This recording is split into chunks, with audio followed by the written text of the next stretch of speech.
not even a question, it was more of a statement. It's like, well, I know everyone in this class is involved in a Bible study, right? And so everyone raised their hand but us.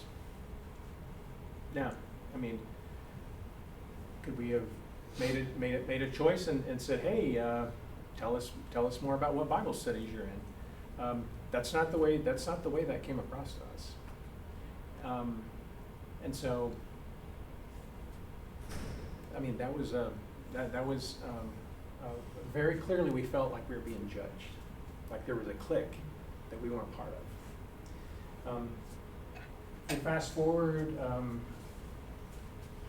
I don't know, maybe 10 years, maybe a dozen years, and so we've always been involved in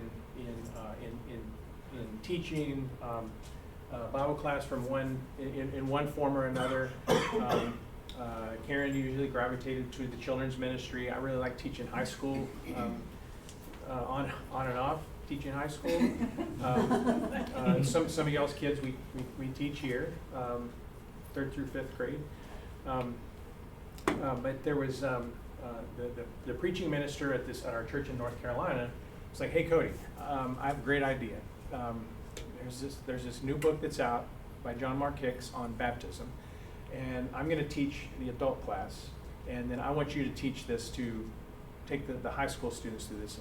This is on a Wednesday night, so it felt like I think it was either 8 or 10 weeks, and we went through this study, which was deep theologically, deep in many ways, on baptism.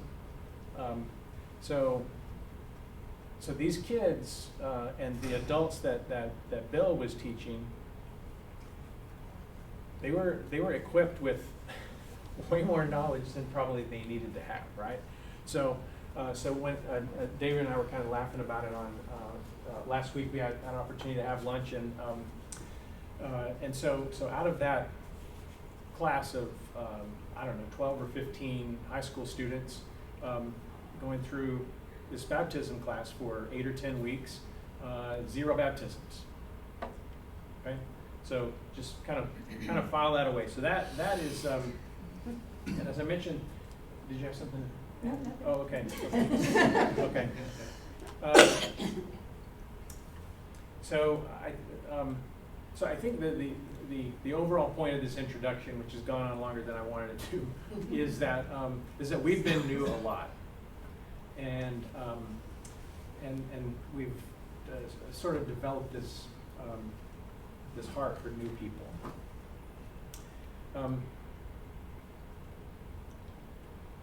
The title, yeah. So this is different than we talked about. And as a side note, on the slides in my day job, I make slides a lot, and I knew there would be a lot more grace with this group than there is with ExxonMobil.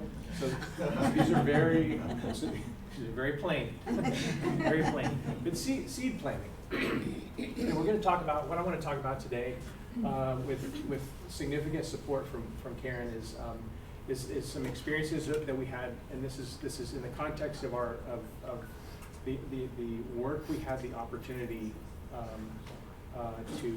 to do as part of the body of North Atlanta.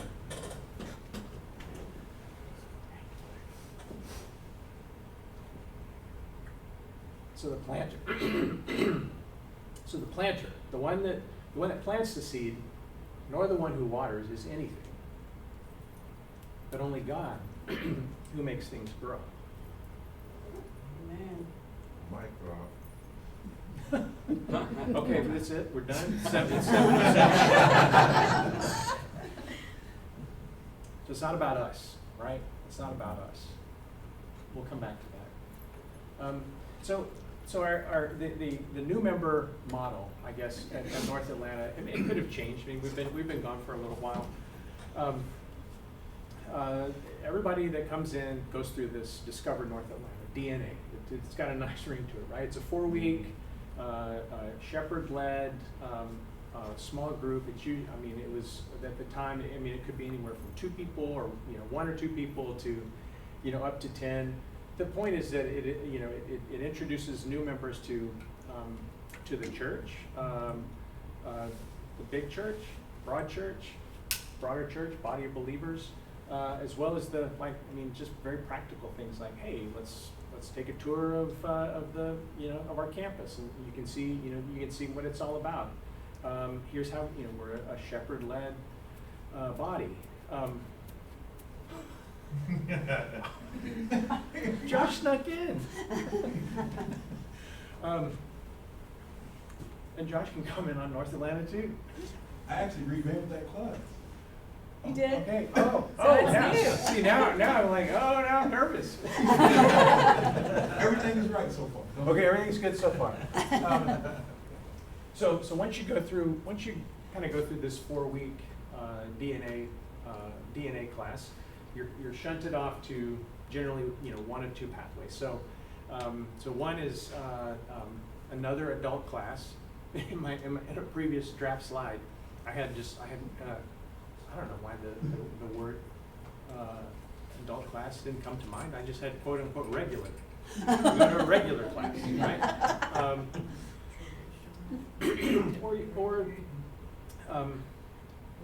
If for people who didn't have a church background or didn't, or maybe coming back to faith, there's a starting point class, and that's what we're going to talk about today. 4 to 6 weeks, available for hearing more about Christianity or baptism. This is again a strong shepherd-led emphasis on baptism. Many from this class also came for our monthly group that met at our house. Small group, and as we over the years, having most of our involvement was with this starting point class. After 5 or 6 years, we recognized that we don't really know anybody other than the new people, right? Because it's like we've been that had been our focus and the focus of others too.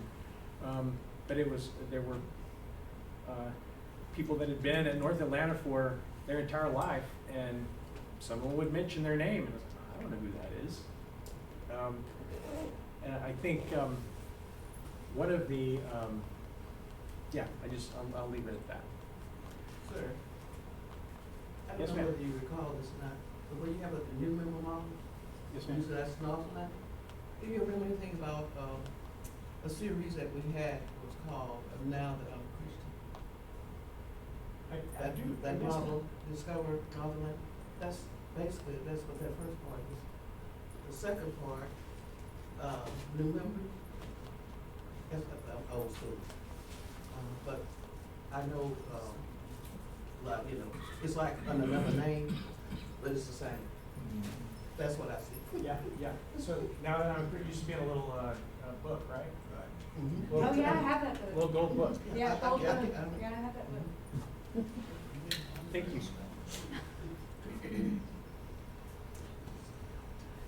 Okay, so the starting point class, and this is where it might get a little tense for Josh. I know. With this class, so we had 4 different adult ministry leaders over the 8 years that we were part of this, and every adult minister brought their ideas to it, brought a curriculum that they had had selected. One of the model that eventually was adopted was, at least when we were there, was that Karen and I would be in a classroom, and there would be usually a shepherding family in the classroom with us, and then there might be, sometimes we might have 0 students. A long time. We went for several weeks with 0 students. And sometimes, I don't think we ever had any more than maybe 4 or 5 or something like that. So it was a very small group discussion format, and we'll talk a little bit about who showed up and why they showed up. The recovery ministry which was and is a significant part of North Atlanta. Also had a mentorship-led Bible study, and I think this is something that's critical. It's not, I'm not critical, but worth emphasizing more, is that the recovery ministry had classes, Bible classes, and we were part of that too.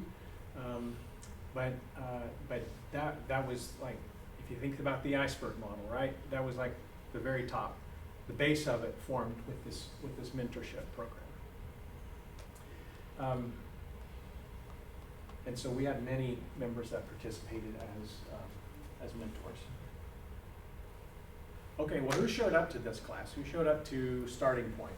Well, we had kind of, if you think about it, break it down into 3 categories. So we had seekers.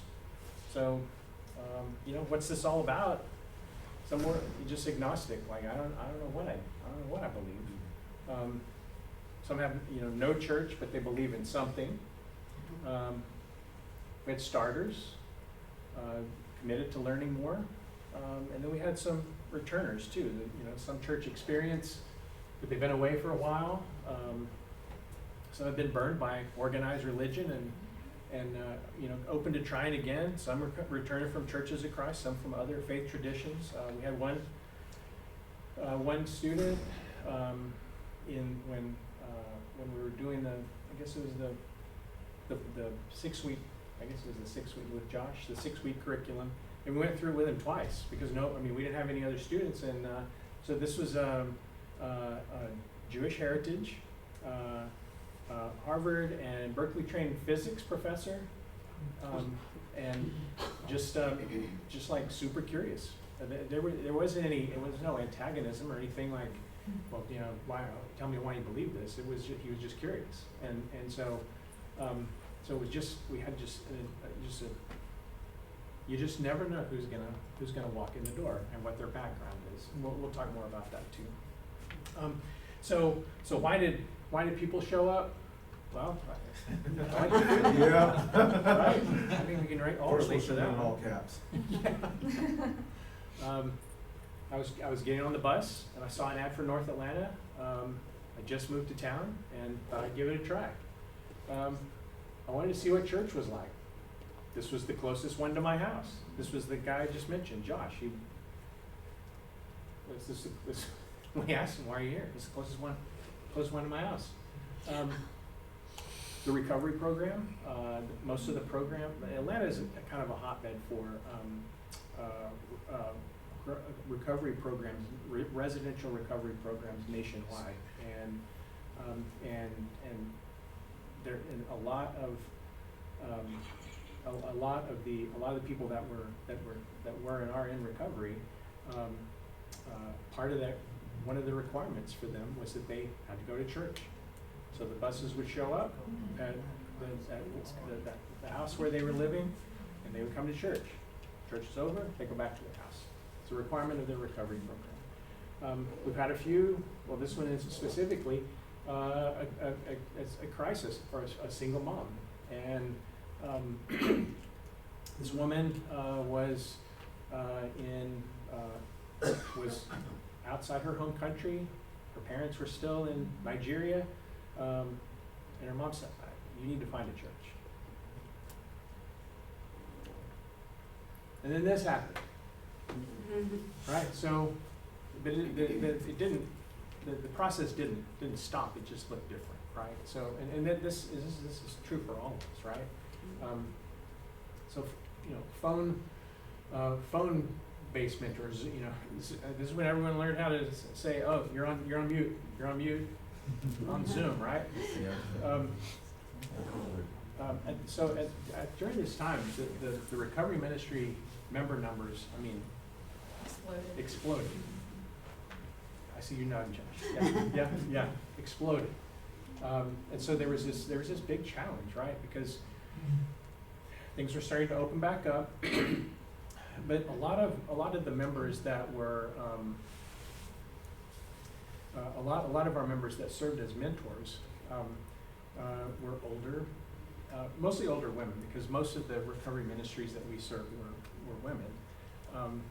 And it's funny, Don McLaughlin, a long time ago, had said, he was talking about these mentors, and he said, these are ladies that wouldn't know cocaine if it was served to them on a plate. And it was this group of people that constituted that base of the iceberg, but they couldn't come back, right? Or they because of health reasons, right? They were concerned about their own health. So we had sort of this shortage of mentors, and so we had an experienced recovery mentor that wrote a curriculum that focused on giving people the option for baptism at the end of this curriculum. So anyone new that was interested in baptism was invited for the class. Okay. So when we talk about evangelism in kind of its in its broadest sense, and we were here 2 Sundays ago. We were at ACU graduation last week, so we didn't get to hear Gerardo. Karen listened to the lesson and did her best to download it to me. But this is hyper local. It's what we're talking about today, right? This is like just one-on-one. It's like being there and having a heart for people that just show up, right? How comfortable are we talking about this in that context?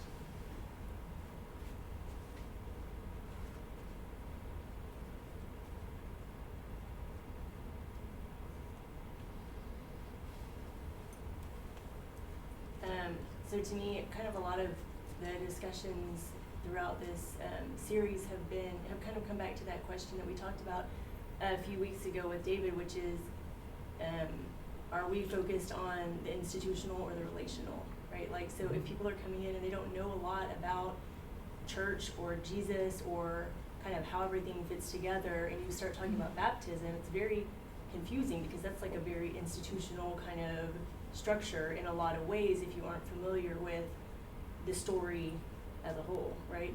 And even for a lot of people who were raised in other denominations, like I was not raised Church of Christ, I was raised Methodist, and so in our church we didn't really talk that much about baptism. We did like confirmation. And so when I started going, actually my best friend growing up was a member of the Church of Christ, and I remember her saying, she got baptized when we were teenagers, and I remember her saying like, I don't really know if it's necessary, but I'd rather have it than not, So I think, it can be a tough thing to lead with when there are so many either backgrounds with different thoughts on it or people who just don't know. And if you aren't able to like build the relationship first, that kind of mimics what Jesus wants from us, of having a foundation of interpersonal thinking, of really thinking about the Holy Spirit being with you at all times. It's hard to really understand like why that's the important thing. Yeah, I love that. And I wrote down what you said 2 weeks ago, institutional versus relational, and I've thought about that in kind of thinking through this.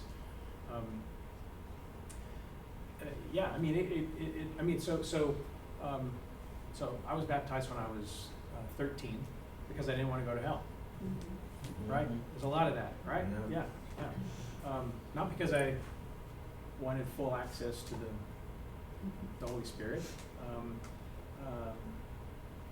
Not because I wanted to feel closer to God. In fact, my brother, who's 2 years younger than me, we were baptized the same day, and if he hadn't gone with me, I wouldn't have done it that day. So, yeah, Joe. Cody, I was the same way. I purchased fire insurance, and so that's what got me into baptistry. And then I came out of the water being very hard sell. I needed to keep everybody from the fire as well, and so over years I learned, like we heard about last week, Jesus were to come today.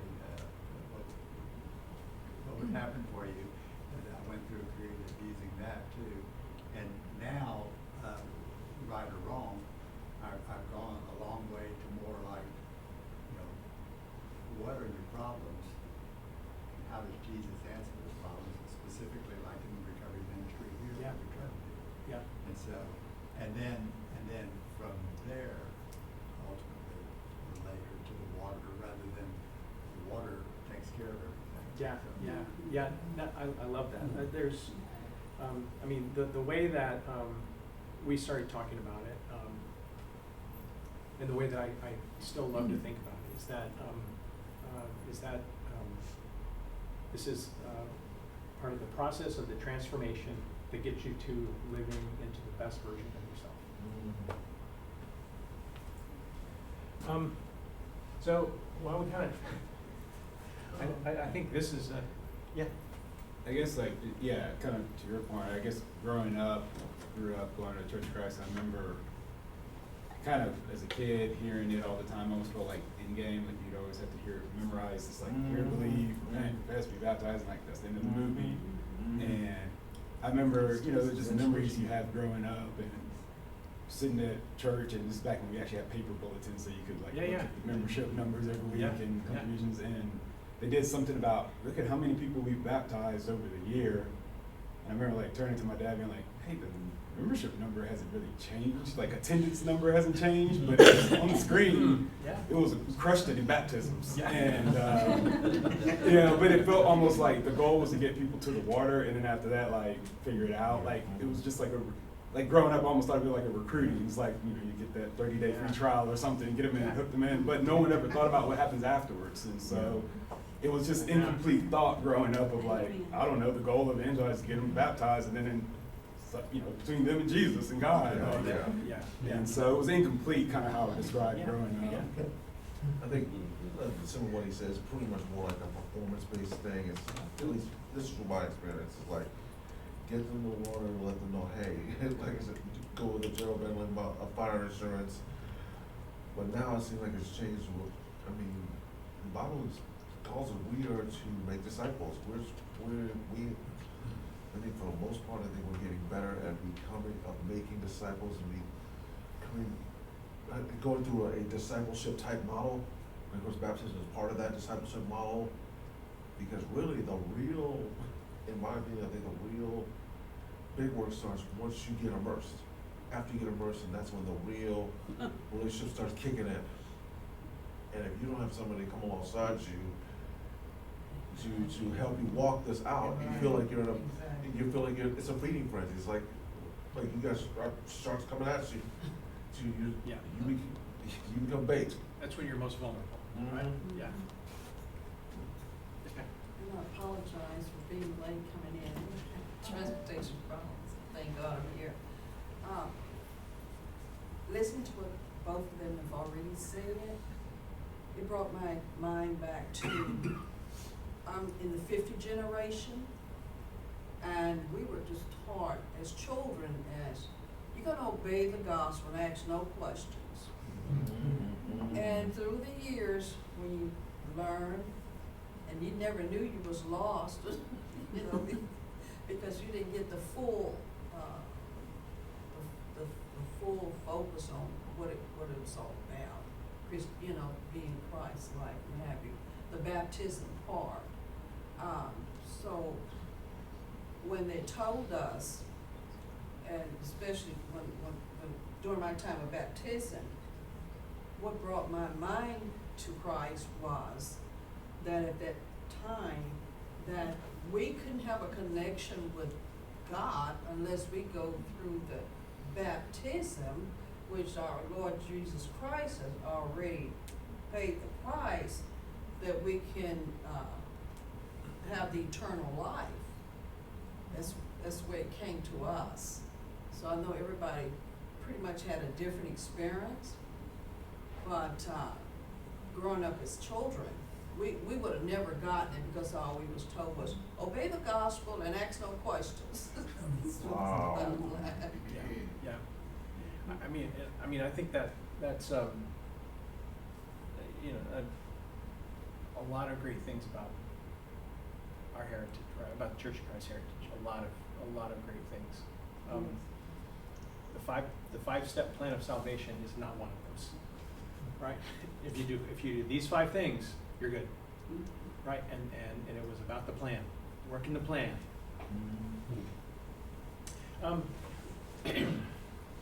Adults in baptism. I mean, what are we had a lot of very eye-opening experiences with adults and talking about baptism, and we can kind of share what concerns. I mean, some people even saw them as barriers.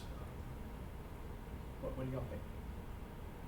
Well, some people might respond that, oh, I'm sorry, go ahead.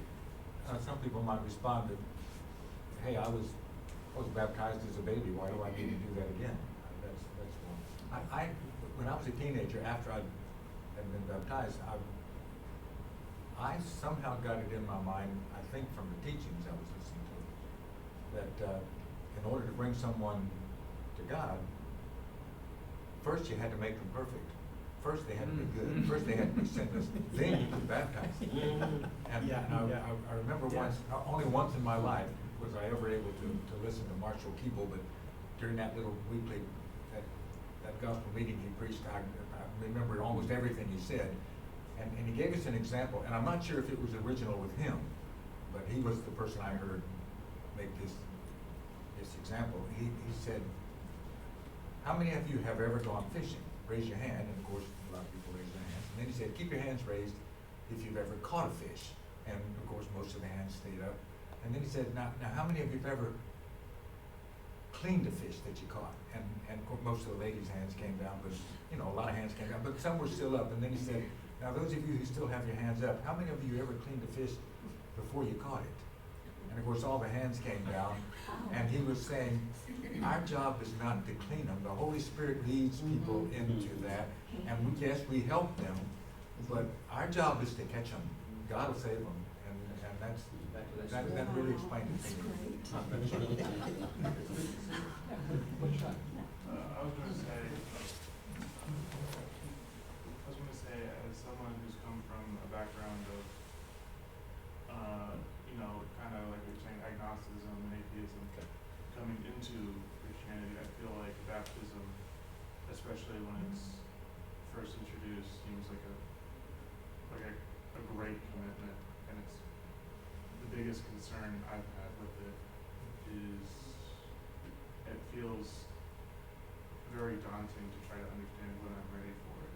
And I know that's the commitment I need to make. Yes. Over here. So I think some of that, so I think some of that comes from this question of like what we think baptism is, right? So do we think of baptism as something we do as an overflow of our heart's desire to keep pursuing that relationship with God? Or do we see it as the thing we have to do, and then we have to start being perfect and start, the new life? I mean, I think that part of the reason that's so, and that's what he is describing is like the thing I feel like I've heard the most out of some of my friends in my younger years, like, oh, I don't know, if I get baptized, that means I can't have fun anymore, or, I have to just be perfect, or, whatever. Been there, done that. And that's valid if you think that baptism is like the next step. But if you think of baptism as like, this is my way of like a reflection of my heart's desire to just keep learning, to commit myself to just want to like keep pursuing that relationship, that feels different, right? Because then you understand like this isn't about being perfect. It's not about becoming some like radically restrictive version of myself. If you are to the point of baptism doing it for the right reasons, it should be a reflection of your desire to already want to not be perfect, but just to keep like becoming more like Christ. Does that make sense? Yes, it does. I've experienced some friends who have developed concerns after baptism. Going into baptism, you know, they had the congregation, and this is more so like very specific experiences that they felt comfortable enough telling me about it, because they know I'm still part of the church and still in it. And so they said that they would go through the process of going to church, making connections with the congregation, and doing all the things, and then they get to baptism and everyone just kind of disappears. And so their concern after baptism was that, okay, what happened to my congregation? Why has everyone kind of just lost interest? Thank you. After I've been baptized. It's like they get me to baptism, but then they don't want anything to do with me now. Well, the accounting has been completed. In many Sounds places. like a lack of understanding. Could be. What time do we? You got till 10. Got till okay, great. I only have 50 more slides. And they're all questions. On the, I'm sorry. Yes, ma'am. No, go ahead. No. You sure? You're saying you got time now. I'm not. Please, no, please, we have time. When you think about the, baptism, I come from a Baptist, and I was, about 16 years of age when I heard that, even heard anything about that there was, one true church. 16, and my father was a Baptist minister, and I told him what I had heard, and he told me, he said, you know, yeah. And I did. And I was 20 years of age when I heard it again. And it was more or less, the approach was different. It was like discipling, you know, how you invite a person who's college, to come and go with us, you know, and you go, attend, because those are your friends. It was kind of like what you said before, that it's closest to the house.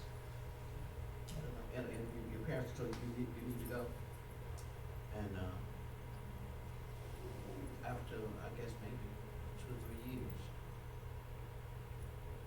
And my baptism was kind of like what you see in Acts 2. When you say okay, I'm not where I'm supposed to be. Okay, what do I do? And like Peter told him, you know, repent, be baptized. And that is my experience.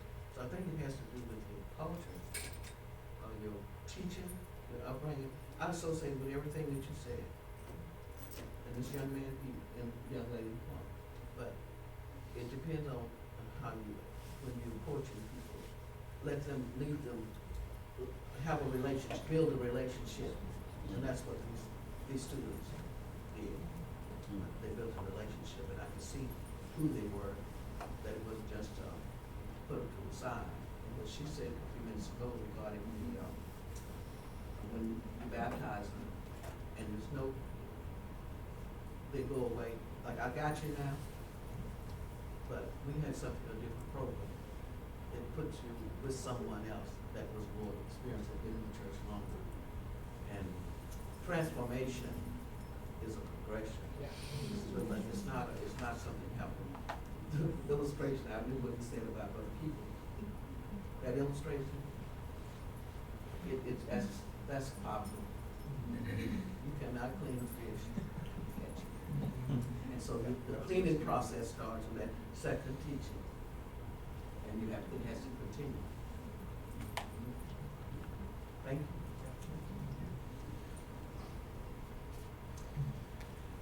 So kind of coming back to the starting point class, and Josh Jackson was a big part of the early stages of that.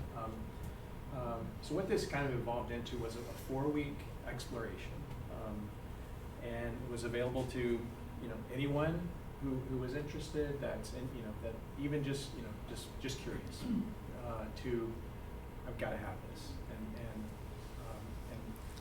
we saw that particularly in the recovery ministry, was that this is a population that is, hungry for transformation, hungry for redemption. Right? It was.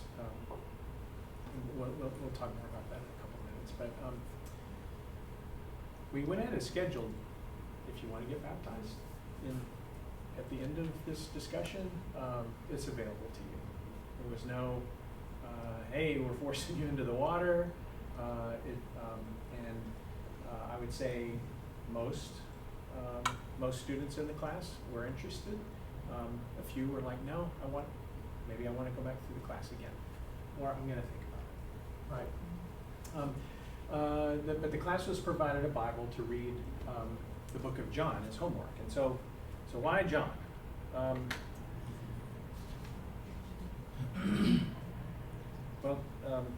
The things written in John are enough to bring a person to faith in Jesus. It was written for us, right? It's written to those who are far away. It's written for future believers. For us, those who have not seen Jesus.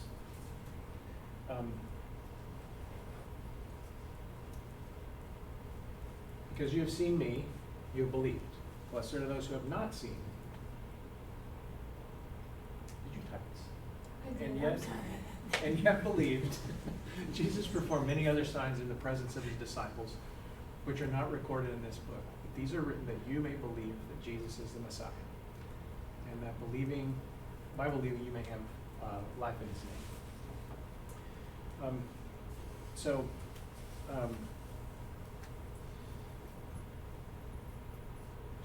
God used what I would call the vessels of people at North Atlanta, individuals, classroom, messages delivered as from the shepherds, messages delivered from the pulpit to lead the transformation of really dozens of lives. So we went from, it was almost an us and them kind of dynamic. And this is particularly true of the recovery ministry early on. And there was some point where that was no longer a thing. It was just, this is just us, right? And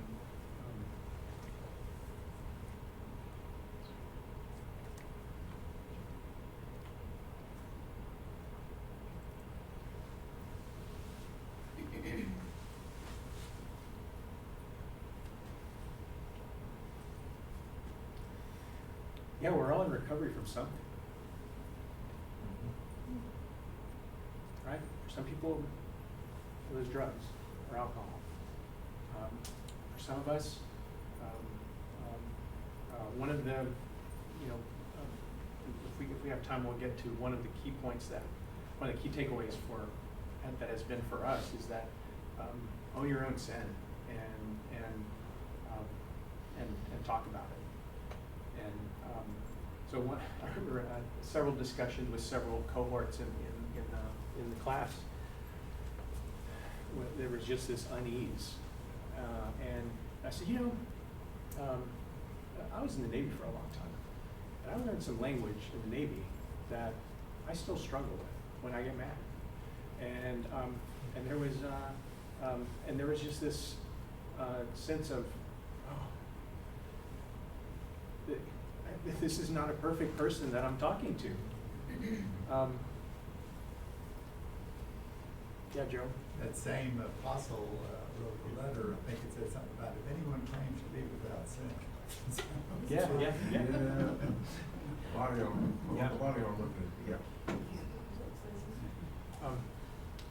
Yeah, we're all in recovery from something. We're one body, right?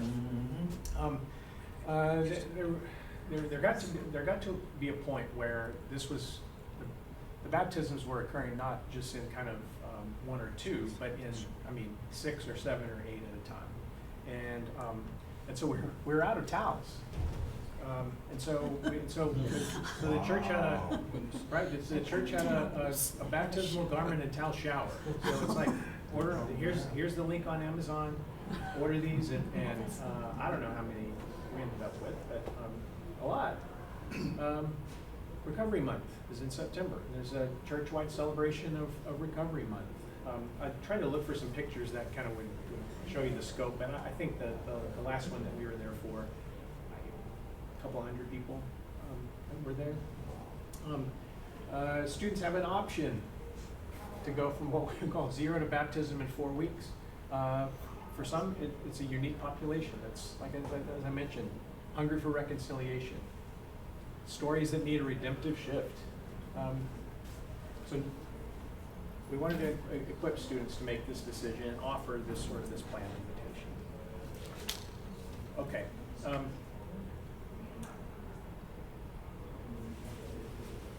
So David, I can end with this, or I can go to the Give those 5 things that you takeaways. Yeah, do that. Okay. Okay. Don't make it about you. Don't make it about me or how much I think I know. This is not my work. You know, I'm the planter, right? We're the planters. Don't be afraid to talk about your own sin. You know, we just mentioned it. A lot of people that are seeking something different are scared of church people. Like, well, you know, you're perfect. You've been here. You've been in church your whole life. They're afraid of being judged. So that barrier has to come down before authentic engagement can proceed. Relational, right? Relational. Meet people where they're at. We've all heard this one. Everyone is starting or continuing from a different and a unique place. The importance of oversight by the shepherds and implementation by ministry staff or ministry leads. It's particularly true with spiritually vulnerable people. There's no formula. Each person has different lived experiences and circumstances that will drive their urgency to learn, accept and begin or continue their transformation journey. Some are going to come at it desperate, hungry for a new life. Some people are just curious, and that transformation process will take longer, and that's okay. And there's the backups, which we don't need. Any comments or questions? I think we're Yeah, if I could just make one quick comment, just take 10 seconds here. Brother Keeble got that point across about, we're not perfect. He said, if you're looking for a congregation of perfect people, you're going to go wrong. Yeah. That's a message we need to convey. Yeah, that's the message. Cody, I appreciate you sharing all this. I should have said this before you started, but I was getting a donut. That was the priority. Yeah. And part of the reason I asked you to be a part of this series is hearing stories like this helps us have some imagination for what it might look like here. It'll look different here, but there's so many connection points with recovery, ministry, the stories I heard about our experiences with baptism that connect. There's similar priorities and concerns and assumptions about how the Christian life ought to look, how we can best help people. And so I really appreciate you sharing these stories. Thank you. Thanks for the invitation. And I gotta.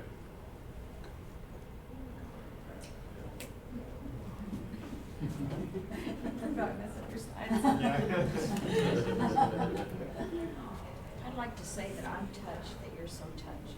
Yeah. That touches me deeply. Thank you. Okay.